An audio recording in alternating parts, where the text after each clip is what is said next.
Sir video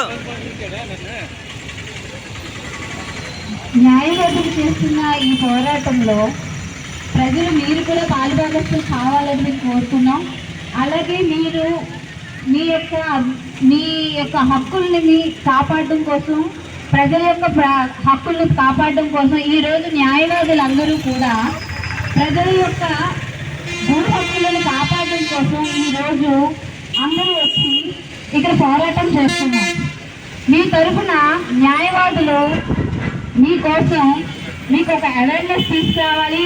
ఈ చట్టం ఒక చీకటి చట్టం ఈ ఏపీ ప్రభుత్వం తీసుకొచ్చింది. దీనివల్ల అనేక నష్టాలు ఉన్నాయి. దానివల్ల మీకు కలిగే అనేక నష్టాలు ఏ కష్టం వచ్చినా న్యాయవాది దగ్గరికి మీరు వస్తారు.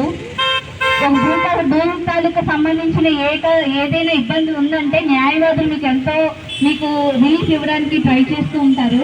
కానీ ఇలాంటి సందర్భంలో న్యాయవాదులని ఇటు ప్రజలకి ఇబ్బంది కాపాడుకోవడానికి మీరు కూడా ఈ హక్కుని కాపాడుకుంటూ మీ యొక్క చట్టాన్ని రద్దుపరిచినట్టు మీరు కూడా అవేర్నెస్ తీసుకొని మీ యొక్క ఆస్తుల్ని రక్షించుకోవాలని కోరుతున్నాము. అలాగే ఈ చట్టంలోని ఎన్ని లక్షలు ఉన్నాయంటే